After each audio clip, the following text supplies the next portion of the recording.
Hey there, welcome back to another video. This time around, it is my review of the 2021 action film, Nobody. Now, this is one of those films that really came out of nowhere. I had not heard much about it at all until the trailer dropped randomly sometime this year, and then I checked it out and I thought it looked like a potentially fun action film. You have the director of Hardcore Henry, a film that I really like and I find to be very underrated, and then you have Bob Odenkirk, one of my favorite actors, one of my favorite comedic personas and performers overall. And here he is in a very unorthodox, out of the box role. And that alone made me intrigued because I'm just a genuine fan of films that try to do something different with the casting.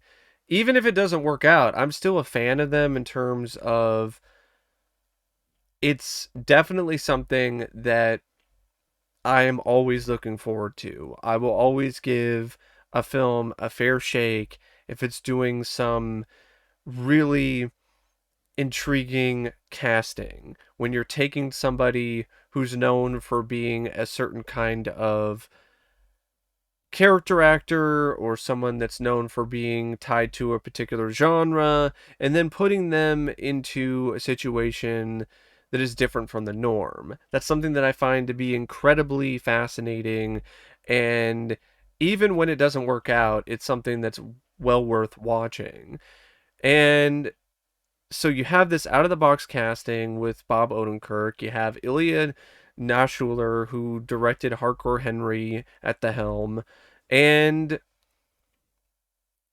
I gotta be honest, folks, it's definitely one of my favorite films of this year. It was one of my most anticipated films of the year, and in some ways it wasn't necessarily 100% up to expectations.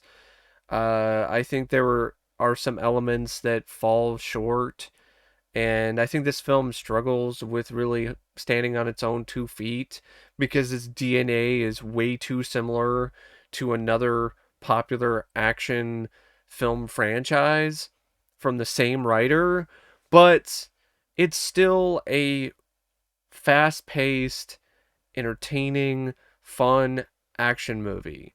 And there's always a place for that in my eyes. There's always a place for well crafted, well put together action that gets your adrenaline pumping, goes by at a fast pace, and provides enough character depth or motivation to keep you invested for the ride.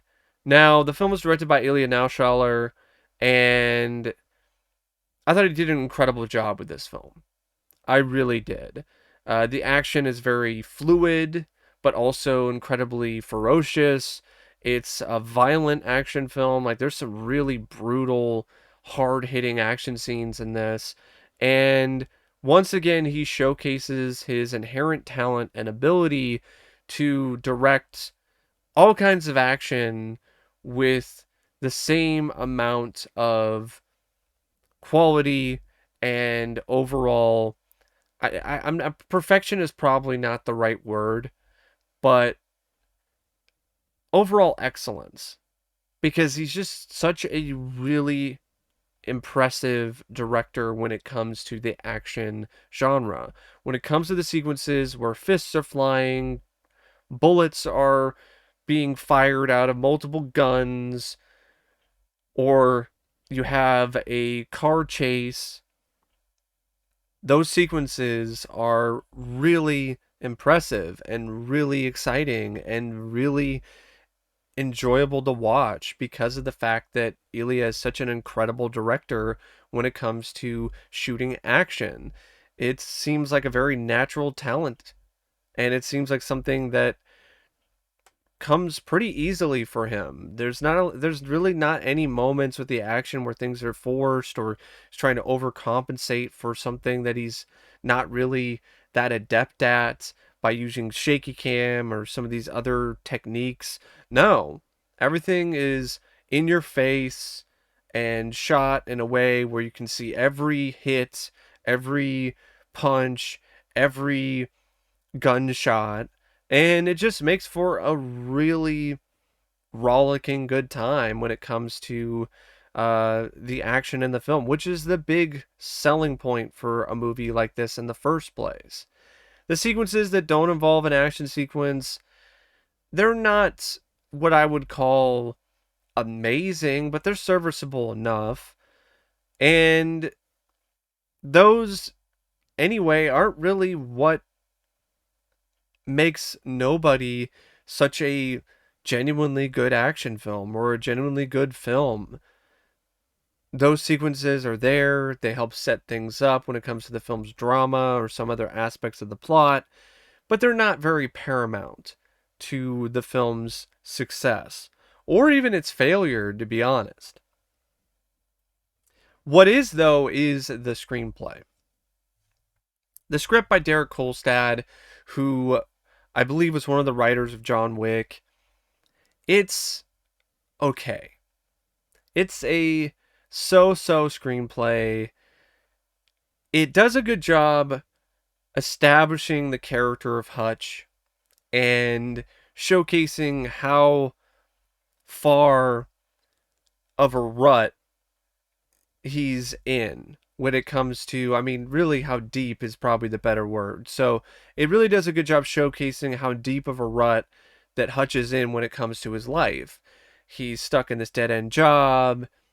Everything just seems to blend together when it comes to each day. Things are just very tedious and monotonous and very tiresome. And you can see cracks starting to form. You can see him really starting to get tired of this. And you could honestly see glimpses of his past and who he used to be, even in these scenes. You know, he's constantly keeping in shape and working out. And there's a lot of stuff early on that's giving you a little bit of a hint at his more violent past and that he's not just a normal family man. And once you get to know a little bit more about Hutch and you really get to see what he's fully capable of, the film is an absolute joy. It really is. I mean, just seeing him finally able to let loose and just kick a lot of ass on the bus is a really crowd pleasing moment. And even the moments afterwards, where he isn't even involved in an action sequence, where he's not even fighting anybody, he's trying to find the woman or the robber with the tattoo that broke into his house and took his daughter's kitty cat bracelet. And so he goes to these tattoo parlors and he goes to this one that's very seedy and shady, and the tattoo artists are giving him shit, and it seems like they're trying to maybe start a fight or something even worse than that. And there's a guy who works there who's a former member of the military, and he sees Hutch's tattoo, and he immediately has this reaction of like, fuck, this guy is somebody that I should not mess with. I'm not gonna deal with this guy. He really does mean business. And then he just leaves and locks the door and leaves the other tattoo artist there to fend for himself. And I like that. I like that you show Hutch in that fashion as well. You show that he's intimidating even when he's not shooting someone or punching them in the face or breaking their limbs. And speaking of like shooting and broken bones, like this script has a lot of moments like that. And it really does pack a punch, and the creativity is definitely on display when it comes to a lot of the film's action set pieces, especially the climax, the eventual demise of the film's villain. It's a very clever, ingenious way to take the bad guy out that I really had never seen before. So I got to give Kolstad a lot of credit for that. I also got to give him a lot of credit for bringing in characters like Hutch's dad and showcasing that character and showing that he's not just some decrepit old man who can't fend for himself.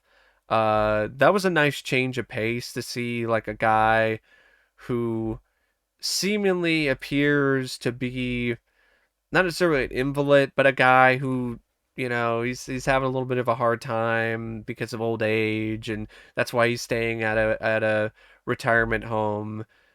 But no, it's the complete opposite. Like his father is a total badass. He's every bit as much of a badass as Hutch is, but in a different fashion. I also like the fact that Hutch communicates with his half brother on CB radio, and then they eventually do have a bit of a reunion in the finale. And I think the family drama, it's handled well enough. There are some moments where it's a little too, I don't know, like cliche. I don't know if that's the right word, but it is one of those things where it just feels kind of just not really integral to the plot. And the villain is a definite low light when it comes to this screenplay. This villain is completely and totally forgettable. No, he's a total nothing burger. Like, you don't really give a shit about this guy. Derek tries to provide this character with some extra bit of personality by and charisma by having him be a guy who's obsessed with being in the spotlight and loves doing karaoke at bars, but it just doesn't really feel like much of anything to really elevate the character because it's just one of those things like, oh, that's interesting, but that's it. Like there's nothing like, oh my god, like this villain is on the same level of charisma and personality as the film's protagonist, Hutch. I mean, Hutch's dad is more compelling of a character than the villain is. It also doesn't help either that the villain is just yet another Russian. He's just another member of the Russian mafia. And it's like, Derek, can you possibly have your villains be anything other than members of the Russian mob? Like, why do you have to just go to that exact same route again? Like, why are we doing this? Why are we having yet another Russian mob boss and the hero of the film facing off against the Russian mafia? Did you want people to compare your script to John Wick? Or is it one of those things where you just didn't really put a lot of extra effort and thought into the story? You were just like, okay, I wrote John Wick. John Wick is popular. I'm just going to take elements of John Wick, a script that I already wrote, tweak a few things, and it's good enough. And to me, it's really not good enough because that's where the film's issues really lie, is that it's just too similar to John Wick. It has a hard time standing on its own 2 feet as a result because there's so many elements of this plot that are just way too similar. They have the same DNA. I mean, you've got the whole thing with Hutch, who's a former hitman who has retired, and something happens where he's now brought back into the fold and he's now back in action. Uh, there are definitely some differences. For instance, Hutch retired and is actually living a happy, relatively happy life with his family, where John Wick wasn't able to do that because his wife got killed. Uh, Actually, I think his wife died. I believe his wife. I don't know if she. Yeah, she died of a disease. Uh, so he wasn't able to really experience that. Wasn't even really able to have a family. Closest thing he had was the dog that his wife left him. And then that was taken away from him at some point as well. So you have a guy who retired, he went out of the game, and now he's brought back in. You've got um, something that's taken from him. In this instance, it's his daughter's kitty cat bracelet. And in John Wick, it's John Wick's car, and of course the dog whose life is taken. And speaking of the dog, like John Wick has a dog. Well, nobody, Hutch, he has a kitten at some point later on in the film. So it's just like, what are we doing here? This is just too similar. Like, can you really have your own identity? And it tries to at times. I mean, with some of the more humorous moments, it definitely has a different vibe than John Wick and the humor in those films. Um, and it tries in some other capacity, but when you get down to the villain too, it's too similar. It's another Russian mob boss, and it's a similar scenario where the son of the Russian mob boss does something stupid, and he becomes the target of the hitman.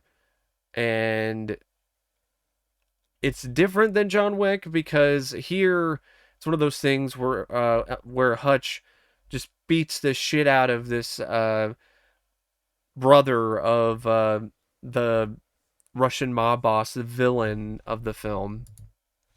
Um, Julian is such a memorable character. I couldn't even remember his name. Like, that's not a good sign. So yeah, he's the younger brother of Julian, and Hutch mortally wounds him, and that causes Julian to want to get revenge. So it's very similar in that regard. A lot of the stuff with the Russian mob and the Russian mafia going and trying to take out the lead. So yeah, it's a little too similar in a lot of ways. But there are some differences. The climax that takes place in the warehouse, where I don't know if warehouse is really the right word, but it's a business. I think it's like a contracting business or some kind of business where they do a lot of stuff with machines and uh, maintenance and so on. And so it has this big warehouse that Hutch is able to use in the finale, and it's really clever. He sets it up as if it's a series of deadly traps, like something you could see John Rambo putting together, or Kevin McAllister, if he was the lead in an action movie. And like I said, you have a really clever, unique way to take out the bad guy, to take out Julian. I really hadn't seen that before, where Hutch takes a bulletproof glass shield and a mortar and just runs at him with this shield, and Julian's just pumping all these bullets into it, and then he blows his ass up with the fucking mortar, and the shield is enough to protect him from getting blown to smithereens along with the bad guy. And I also did appreciate that the ending of the film seemed to wrap things up rather well, instead of trying to do this whole thing where, oh well, this isn't over. This other Russian mob boss is now going to be after Hutch. And I'm okay with that if you're setting up a bigger, grander storyline like with the John Wick trilogy, but that wasn't necessary here, so I was fine with the vague bits where it's insinuating that he's back in the game, and whatever that means, you can kind of figure that out for yourself. So, yeah, the script has some really strong elements to it. And I do like a lot of the writing for the characters not named Julian, but it really does have too much of John Wick's DNA in its blood. It does feel like a John Wick clone, and that's not really necessarily a good thing. And it's not necessarily a bad thing either. If you're going to take inspiration from something, especially a modern action film, John Wick is a good place to start. But you don't have to take so many similar ingredients. The cast, it's I'm gonna say it's pretty solid. It's definitely a reliable, efficient cast. The main spotlight, the main reason to really check this film out is Bob Odenkirk. This is one of his best performances because it showcases his range and really does show that his range is a lot farther than I think a lot of people thought, including myself. He completely nails it. You buy him as a badass. And he's known for being more of a goofy comedian. He's not known for being a intimidating presence, and he nailed that in this film. You bought it. You totally completely 100% believed that he was this former government hitman who was capable of causing a shit ton of carnage. And I love the fact that he was cast in the role. It made the film stand out. It made the film feel like a really nice change of pace when it comes to the action genre compared to something like the Fast and the Furious films, where you got like Vin Diesel and he's jacked to the gills, or The Rock. Here you have a guy who just looks like a normal guy, normal, unassuming guy on the outside, but he has these skills that are really spectacular. And I was really surprised by how well Odenkirk was able to pull off a lot of the physical stuff. And it reminded me of similar out of the box casting choices like John Cusack in Grosse Point Blank, or Dan Aykroyd as the bad guy in that movie. So, yeah, it was a really wonderful, nice casting choice. And Odenkirk is the centerpiece of the film, and he's the film's anchor. He's the film's rock. Connie Nielsen, she's there. She's fine as Hutch's wife. She doesn't have a ton to work with here or a ton to do. Uh, but I did buy that she had some genuine love and compassion for Hutch. And I thought the way that the script, and also the way that she was able to showcase the divide between the two was rather effective. Aleksei Serebryakov, I probably butchered his last name, Aleksei Serebryakov, I think, as Julian, just nothing. Just really completely just 100% forgettable, one note, who gives a shit kind of villain. That's another reason why the film isn't as good as it could be, because the villain is just so weak. Like the script tries to have him be a badass with a scene where he fucks up a guy with a bottle at the bar, but it doesn't really do much. It shows him being capable of doing these things, but there's just a lot of things missing from this performance. I honestly feel Daniel Bernhardt should have been the bad guy. I mean, he's had a bit of a career renaissance lately, playing these heavies in a lot of modern action movies. And I feel he's got the presence, he's got enough charisma. I think he should have been the bad guy. I think he should have been the main villain. And this actor, Aleksei, could just be one of the henchmen. RZA, he was quite good, actually. I was surprised by how good his performance was as Harry. It showcased that RZA can actually be a positive in a film and not just a net negative. He had some nice chemistry with Bob Odenkirk, and I bought him in the action sequences. Christopher Lloyd was a really awesome treat in this film is David, Hutch's father. You don't see Christopher Lloyd play these kind of roles that often. The the action kind of role where he's taking shotguns and blowing people away. And it was just a refreshing extra bit of out of the box casting to have Christopher Lloyd in that kind of role. The rest of the cast, it's serviceable. I mean, Gage Monroe and Paisley Catarath as Blake and Sammy, the children of Hutch. They do their jobs adequately enough. Michael Ironside is almost completely unrecognizable as Hutch's boss. I think it might be the beard or also the fact that he's put on a lot of weight, but I didn't really recognize him at first, and I also think I didn't recognize him because he didn't really play a bad guy either. So that was another nice little bit of out of the box casting to have Michael Ironside play a character in a film, especially an action movie where he's not a villain. He's not a scumbag.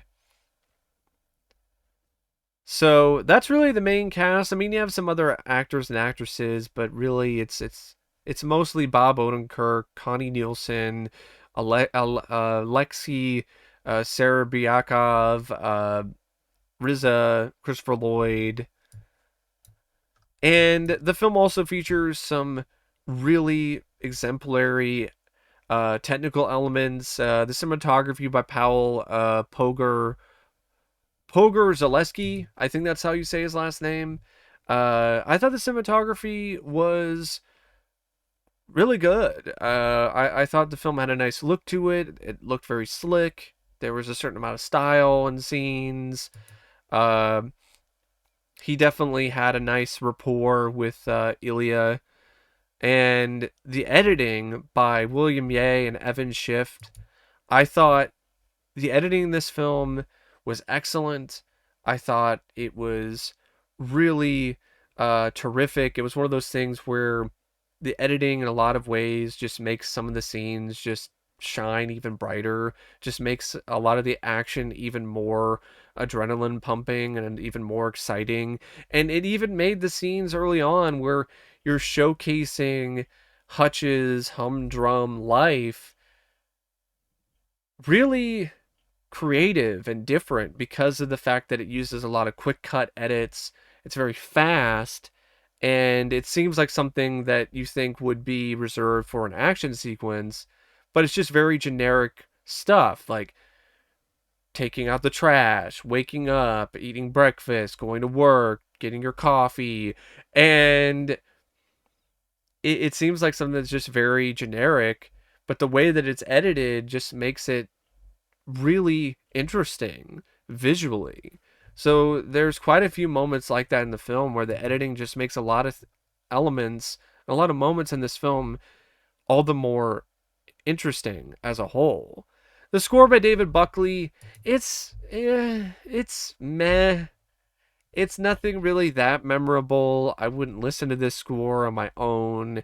It is one of those scores that sounds very similar to other action films of this particular time period or this particular era that we're a part of now. And I mean, that's fine. It's not a negative, it's not a shitty score by any means. It's just there, it's just mediocre. The song choices, for the most part, I liked. In fact, I know a friend of mine disagrees with this song choice, but I loved it. I am a huge fan of Pat Benatar, so to me, hearing Heartbreaker in the car chase, that was a welcome surprise for me. It put a giant smile on my face throughout the entire car chase because I've always been a big fan of that song, and I love Pat Benatar, and I can't really remember that many action scenes that feature Pat Benatar used as the soundtrack. So that was a, a real highlight for me personally. And it goes by at a really quick, fast pace. In a lot of ways, it's about as fast as some of the punches that are thrown in the film or the bullets that fly. I mean, it's only like 90 something minutes, and that's with the end credits. You take out the end credits, it's only like an hour and 20 something minutes long. It really doesn't have a lot of moments where it drags or loses your interest, or the action goes on a little too long. Uh, in fact, the action in the film, there's a lot of variety of it, which really does help the movie, and it doesn't blow its wad too early either. There's a lot of action films that tend to do that, where it's like, oh, here's a big, crazy, over the top action sequence in like the first 30 minutes. And then we're going to keep showing more of these action sequences. But then after a certain point, you get desensitized to it and it doesn't have the same impact because you just blew your wad too early. And Nobody isn't one of those films. It doesn't do that. So I want to give it a lot of props for doing that as well. And it had a budget of like 16 million. And for the most part, it's on the screen. It doesn't look like a cheap film by any means. Yeah, I liked the film. I liked it quite a bit. I thought the villain sucked. I felt that the DNA of the film is too similar to John Wick. But at the same time, I had a lot of fun with it. I did. I enjoyed the film. I think it really does help a lot that you have Ilya Naishuller, who's the director, who's incredible, who's a really great talent in the action genre, and then you have Bob Odenkirk, who's a very talented actor who is given a role that nobody thought he could pull off, and he does so brilliantly. So, yeah, that's my thoughts on Nobody. And as always, thanks for watching, and I'll see you later. See ya.